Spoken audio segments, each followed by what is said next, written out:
Okay, so we started looking at this stuff yesterday, different stuff, right? Played a little calculus jeopardy. So we call that process of calculus jeopardy anti-differentiation. Later on, we'll come to call it integration. They're synonyms. And an antiderivative we'll come to call an indefinite integral, right? They mean exactly the same thing. For now, we'll just call it an antiderivative. And later on, we'll make that switch. So let's look at the anatomy again of an antiderivative. Now, what do we got here? So what did we call this thing? Integral sign, yeah.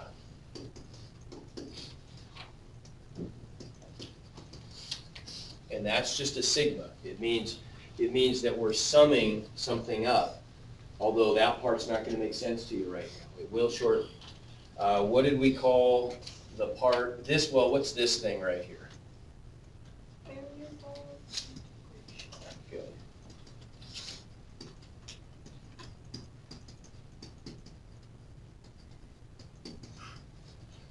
And probably most importantly, what's that? Integrand. That's the integrand. Good. And that's the function we're playing calculus jeopardy with, right? So we're saying that if this is the derivative of something, what is that something, right? And so this is our general solution to a differential equation. Sometimes we'll call this part the antiderivative.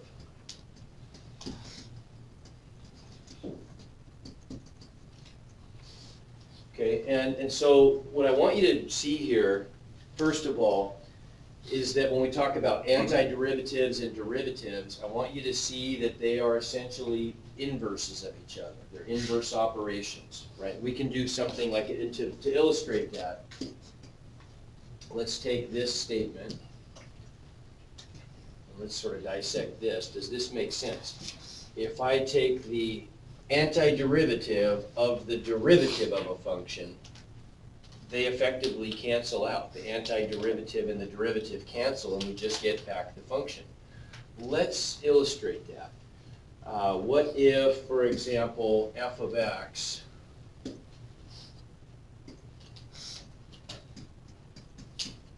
equals, let's do a trig function. Better. What if f of x equals sine x? Then what is f prime of x dx?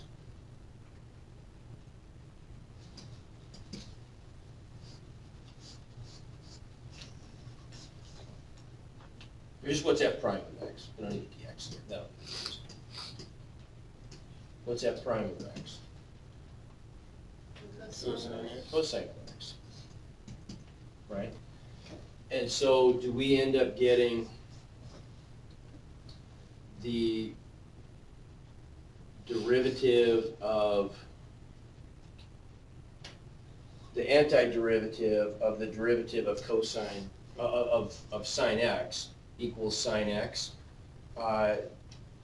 We do, right? They undo each other. You see my point? So we end up getting, we get this, all I really want you to see here is that we get this cancellation effect going on. And the same thing happens if we reverse that, right? If we take something like this, if we take the derivative of an antiderivative of a function, they effectively cancel each other out. And we just get back the function, right? It's equivalent to saying something like this. What if we did the, if we did the cube root of x cubed? What do we get back? X. Because the cube root and the cube cancel, right? It's slightly different because these are functions, and derivatives, that's not a function, it's a process, right? But the processes undo each other. So you can sort of think about them as being inverse processes. Okay, so then we've got this new idea. The next step is to convert all of our derivative formulas, because we have a bunch of derivatives that you know well, each one of those is going to correspond to an antiderivative formula that you're also going to know, because it's just the reverse. So what page is that on? 248, I think. Let's see. So for example, oh, that's not right. 243. There we go. Okay, and I'll give you a handout for this, but let's just go through these. What if we wanted to do something like, we want to come up with the formula for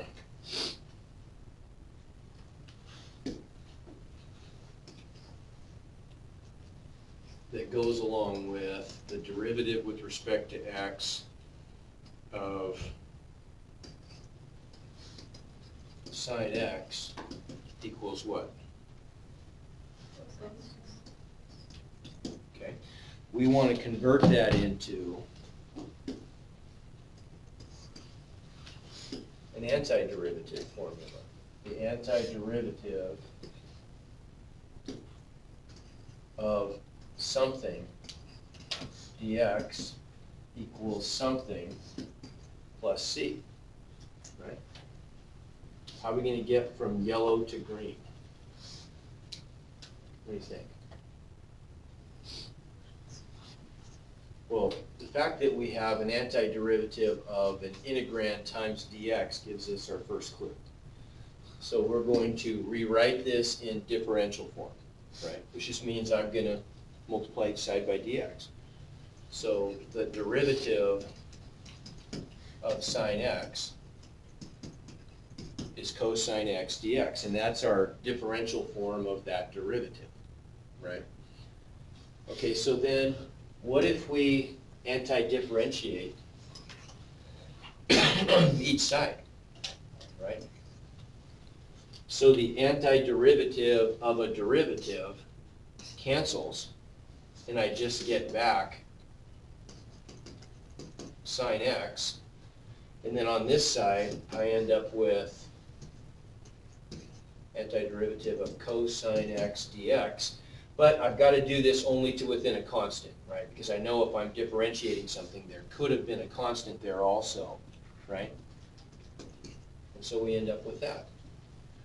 All we got to do is multiply each side by dx, take the antiderivative to cancel the derivative, and we end up with our antiderivative formula. So this corresponds to the antiderivative of cosine x dx equals sine x plus c. Makes sense, right? Play calculus Jeopardy. The derivative of what gives me cosine? Sine. Right? Okay, so what's going to be, how about this one then? What if we do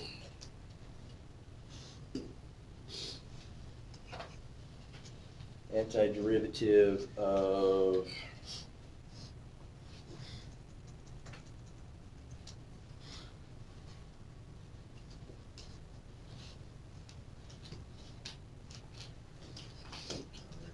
derivative of,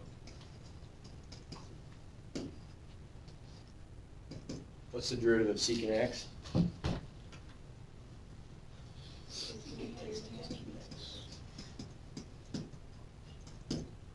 Right? So what's going to be the corresponding antiderivative formula for that one?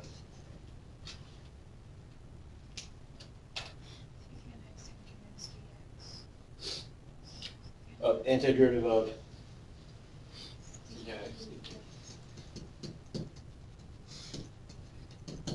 equals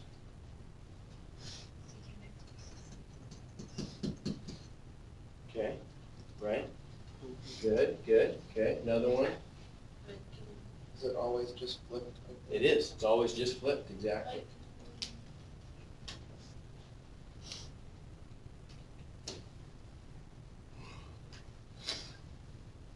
Okay. We good? Okay, how about this? What if we do, what goes with this one? The derivative with respect to x of cosine x is what? negative sine x. right? So then how am I gonna flip that one around? If I put this in differential form, I get the derivative of cosine x equals negative sine x dx. Right?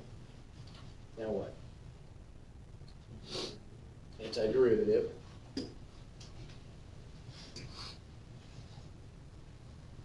Okay, and I could put the antiderivative there, or I could pull the negative out front. Okay.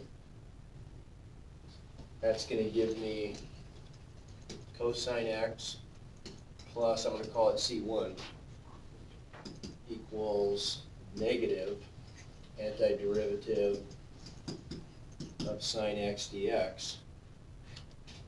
Now what? I don't really want to have, if I'm going to come up with an antiderivative formula, I don't want to have that negative out front. So what do I do to both sides? I'm going to multiply both sides, multiply through by negative 1. Good.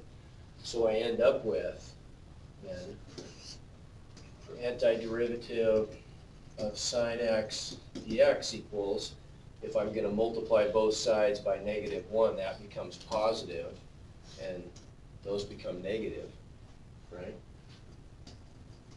Negative cosine x minus C1. Well, let's just make it a new constant, call it plus C, right? Make sense? Just a constant, it doesn't matter. But if it's an unknown constant, why would I ever call it negative, right? Does that make sense? So we'll just call it negative cosine x plus C. Right, makes sense though, doesn't it? The derivative of what is sine x? Well, it'd have to be a negative cosine x, because the derivative of cosine x is negative sine x, right? Okay.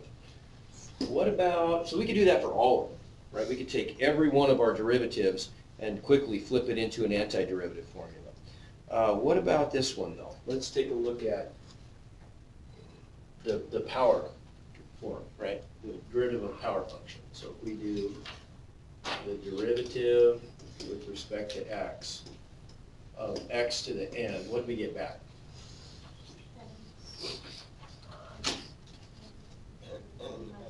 Okay, good. And I'll tell you what I'm going to do, just thinking ahead here a little bit, I'm going to make that n into a k, but it works the same, right? So if that were a k, we'd get k times x to the k minus 1. Good. And so if we anti-differentiate both sides, isn't that just going to give me, would you agree, I'm going to get the antiderivative of k x to the k minus 1 dx equals what?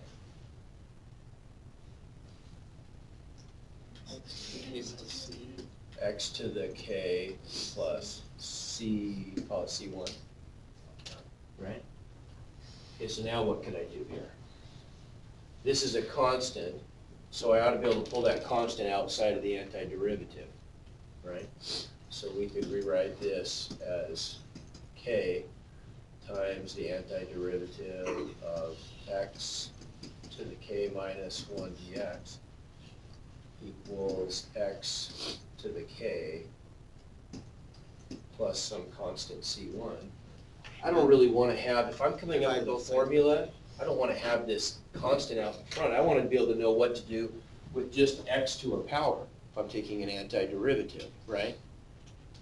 Because I want this to be a useful general purpose formula. So what do I have to do to both sides? Divide by k. Good. Okay, so if I divide each side through by k,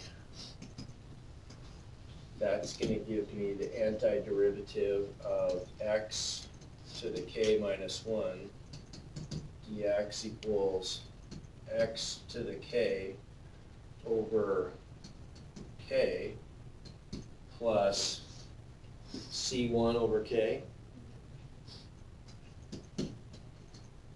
But still, that's a little bit hokey for a formula. Why would we want to have our formula be the antiderivative of x to the k minus 1? Want to make it k, can we make it k to the 1? K, and then on the right side make it K plus one? Ah, okay. Well, let's not use k then. Let's make a little substitution. You see Siler's point? It's a good point. What if we're trying to evaluate some integral and we've got something like x to the 12? Well, we want to have a formula that's going to say what's the antiderivative of x to the, how about n, right? In terms of just whatever that function, whatever that exponent is, not some exponent minus 1 equaling that, right? So we're going to make the variable substitution here to make things convenient. Let's let n equal k minus 1, right? So if n equals k minus 1, then what is k in terms of n? N plus one. N plus 1. Good. So then that's going to give us on the left side, we're going to get the antiderivative of x to the n dx. That looks better, right? Equals, on the right side, we're going to get x to the n plus 1 divided by n plus 1, right? Because we're just making our substitution for k's. Plus c sub 1 over n plus 1. Well, what are we going to call that? C. C, yeah, because, you know, n and k are constants also, aren't they? Right? So a constant divided by some constant is just another constant. Just call it c. Right? So let's use this one in an example. So what if we had something like the antiderivative of x to the 7th minus 3x cubed plus 2 dx. Now, we haven't talked about the properties of antiderivatives yet, but you probably already can kind of just intuitively know them. If I'm taking a derivative of a bunch of terms, what do? Separate them. Yeah, I differentiate term by term. So if this is just the inverse of differentiating, I'm going to do the same thing, right? If I were going to take a derivative of something like this, I would get an answer that would have one derivative per term, right? So when we reverse the process, we're going to maintain that one-to-one relationship so we can anti-differentiate term by term, right? So in our mind, at least, we can think about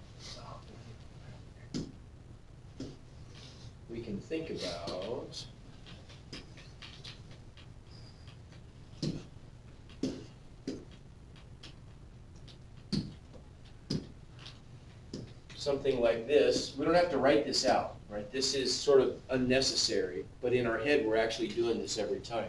If we wrote out every step to be mathematically rigorous, we would set this up as the antiderivative of x to the 7th dx minus, what about this one? I can pull the 3 out front, right? Just like we do with derivatives.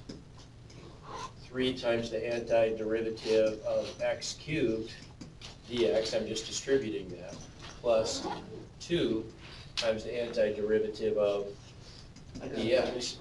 Okay, see. And so what do we get for our answers then? What's this first one going to give us? We got to use our derivative or our antiderivative power rule, which was right there, right? So the antiderivative of x to the n is going to be x to the n plus 1 over n plus 1. What's that do for this guy then? We're going to get x to the 8. Great. Makes sense, doesn't it? When I differentiate, the 8's will cancel. Plus, I've technically got some little constant we'll call C1. Minus 3 times, what do I get here?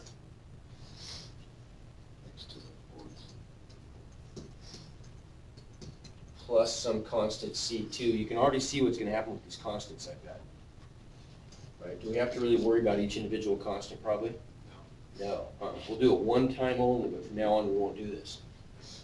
Plus 2 times the antiderivative of dx. What's that? Derivative of what is dx? Yeah, just x, right? Plus C3. And what do we end up with then? Well, we're going to end up getting x to the 8th over 8 minus 3x to the 4th over 4 plus 2x plus the combination of all of those, constants, right? I'm going to get c sub 1 minus 3c sub 2 plus 2c sub 3, but they're just a bunch of constants, so what do I call it? C. Right? So, once again, I can just differentiate this thing. I could have jumped right from there down to there, couldn't I? Right? I don't have to show all that work in the middle. Okay? X to the 8th over 8 minus 3 times x to the 4 over 4 plus 2x. Why are you Plus C. using what we did for the last problem in this problem? Why am I not using it? Why aren't the n plus one? That is what I'm using. Yeah, why? Oh, Not because- for the last problem? Let me go back. For this guy, right? We came up with this general formula. Right? We came up with this general formula. The antiderivative of x to the n is equal dx equals x to the n plus 1 over n plus 1. So if n is 7, right, we're going to get x to the 7 plus 1 over 7 plus 1.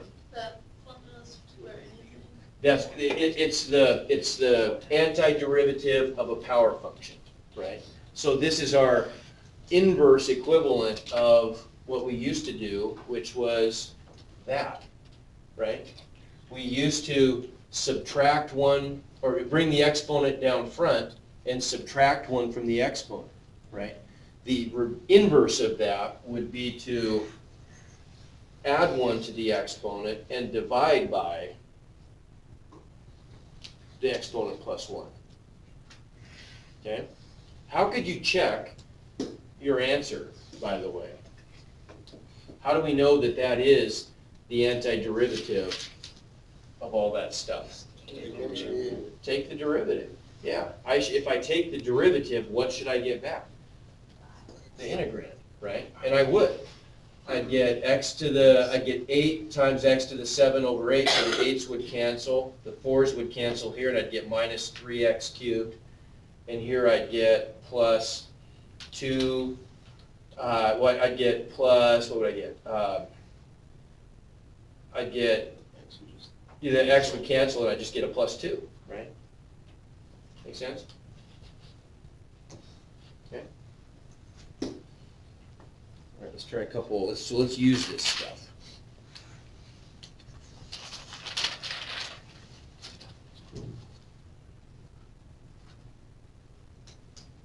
Because we did a polynomial. Let's try something like this.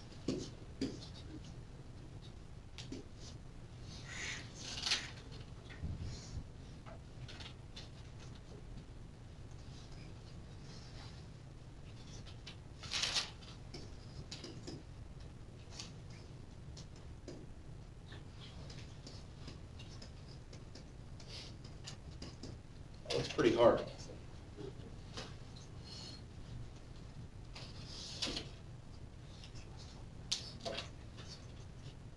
So what do you think I'm going to do with those radicals? Good, I'm going to write them as powers, all right? Okay. So this is going to equal the antiderivative of x to the 1/2 plus, what's that? Okay, good. So x to the negative 1/2 over 2 dx, right? And all I've got to do is just use my new power rule for antiderivatives. So what's this first one going to give me back? What's n? 1/2, and all I'm doing, right, antiderivative of x to the n dx is what? X to the n plus 1 over n plus 1, right? So I'll collect all my constants together. So then this first one's going to give me, what's n plus 1? 3 halves.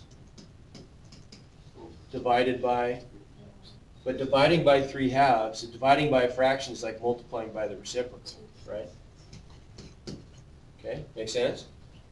So that's what we get from that guy. What about over here? N is negative 1/2. Okay. Divided by 1/2, right? But 1/2 times 2 is just 1, right? Okay, so I just end up with that for my answer. That's the answer. Right? Is it not negative 1/2? Oh, it's, yeah, you're right. It should be, no, we're good. That's right, because negative 1/2, that's n. So negative 1/2 plus 1 is positive 1, Yeah. right? Okay.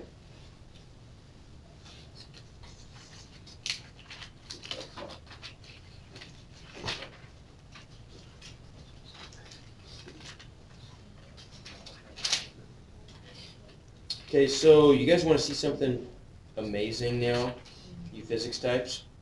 Sure. I think you do. I think you're ready for something amazing.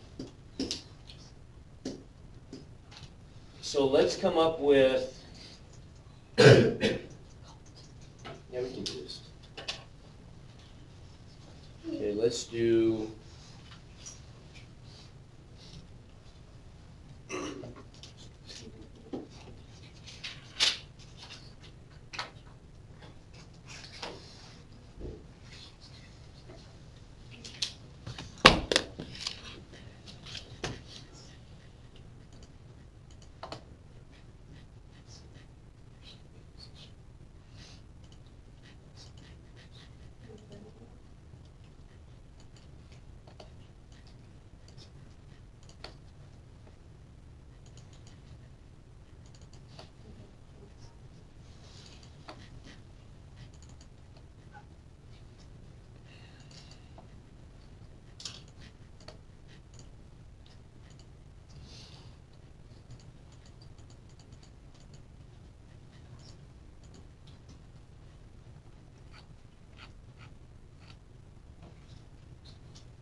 yeah, let's do that guy right there.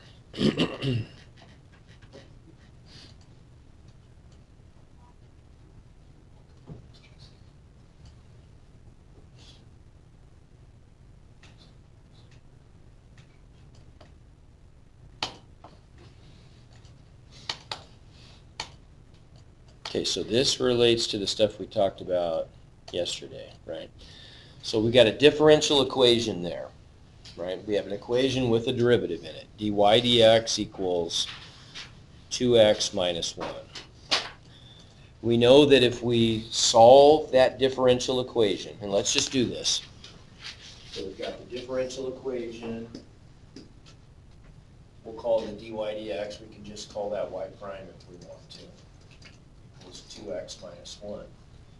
So if I solve that thing, I'm going to undo the derivative, right? How do I undo a derivative?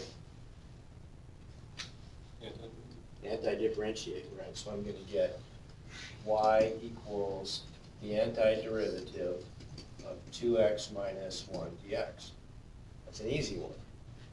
What do we get for our answer? What's the antiderivative of 2x? Yeah, right? That one's easier just to think about in terms of calculus jeopardy probably than even standard form, right? And then what about this? Minus, what's the derivative of what is negative 1? Yeah, okay, right? Plus c. Okay, that's our general solution, isn't it? Right?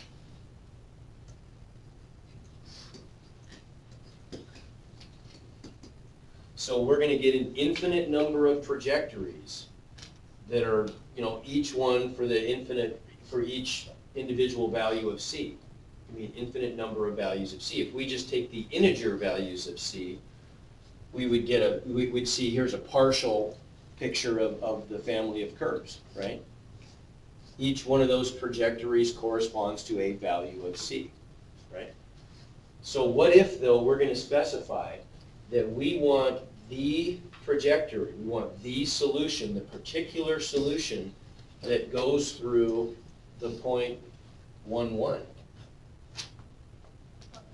Plug it in, right. So if we want the one going through the point 1, 1, then we've got the solution up here, y equals x squared minus x plus c. What if we plug in 1 for y and 1 for x? I get 1 equals 1 squared is 1 minus 1 plus c. What's c? So then we end up with y equals x squared minus x plus 1.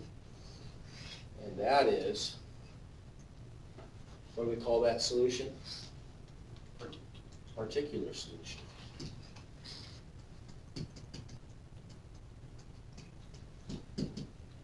Okay, let's look at another one. This time, let's look at one slightly different. Same idea, though. What if we take a problem like 62?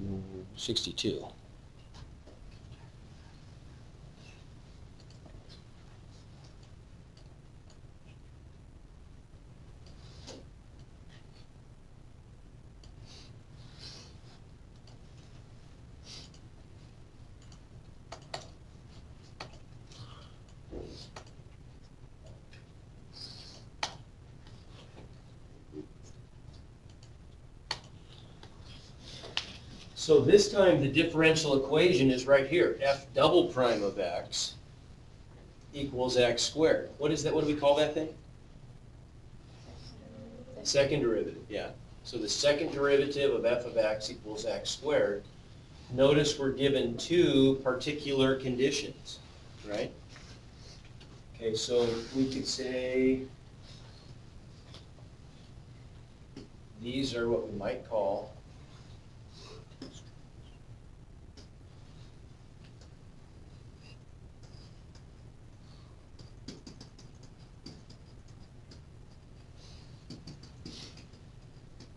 particular conditions. Now, how are we going to solve a second order differential equation like this? Twice. I'm going to have to do it twice though, aren't I? Right? Does that make sense? Because I've got to undo two layers of derivatives, right? So if we're starting off with f double prime of x equals x squared, step 1 is going to be the antiderivative of f double prime of x dx equals what? X to the third over 3. True, but in general, if I take an antiderivative of a second derivative, I'm going to get back an f prime, aren't I? Right? Okay. So we undid the derivative. We start off with a derivative of a derivative, and we undo the first layer of derivatives and just end up with a derivative. So f prime of x equals, and what's our answer? X to the third. X cubed over 3 plus C, you call it C1. How come I'm probably calling it C1? So we're going to get another one. Because I'm going to get another one. Right. Okay, but we can use one of our conditions here, can't we? We could use this guy right there. What's that tell us? F prime of 0 equals 8. So we could plug it in, couldn't we? Right? So we end up with f prime of 0 equals 0 cubed over 3 plus C1. And what's that equal to? Wasn't it 8? I already lost track. Yeah. 8. So we get 8 equals 0 plus C1. What's C1? 8. Yeah. So C1 equals 8, and so this first solution up here, look what we're able to do with that. So we can say f prime of x equals x cubed over 3 plus 8. Right? Okay. So now what? Now we got to undo that layer, right?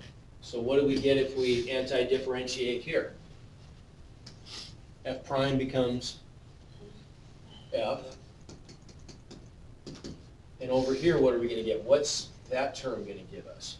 Now, what about the 1/3? Pull it out front, exactly. What we're really doing there is we're thinking of it as 1/3 times the antiderivative of x cubed dx, right?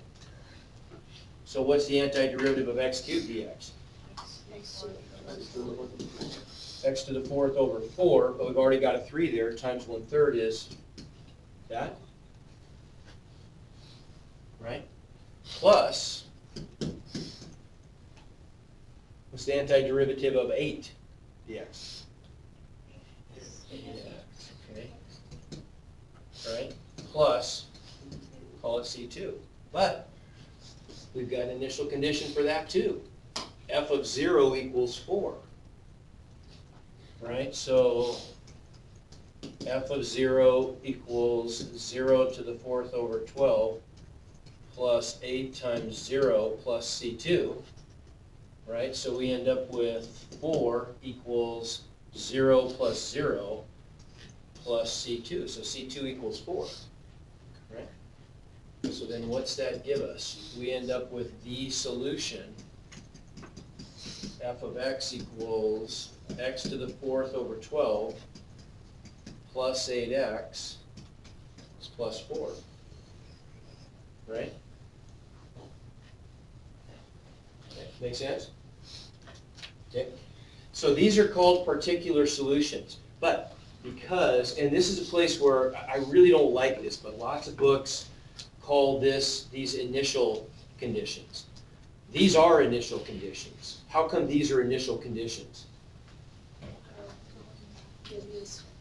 Because we're starting with 0, right? And so typically, like when we're talking, the reason we call them initial conditions is because of physics. When we're doing calculus with physics, what's our independent variable? Typically, not x. Time. Yes, time. And so if t is equal to 0, when is that? It's when we start the stopwatch, right? So that is our initial condition when time equals 0. So technically speaking, I would say that these are initial conditions because x equals 0, right? And technically speaking, we would call these particular conditions in general. What if this said something like f prime of 4 equals 8 and f prime of, or f of 3 equals 4? See, those technically aren't initial conditions because they're not zeros of the independent variable. But once again, this book, both of the books we use, would still probably call those initial conditions. It's a small, I mean, it just kind of bugs me a little bit, but it's not a huge deal. Just kind of know that there is a little bit of a difference there. How much time we got? 4 minutes. Oh, man, I wanted so bad to do something before I left. Yeah, I'll wait till Monday. I'm going to be able to mix some physics in here that's just going to astound and amaze you, and you're going to love it. But that'll be Monday.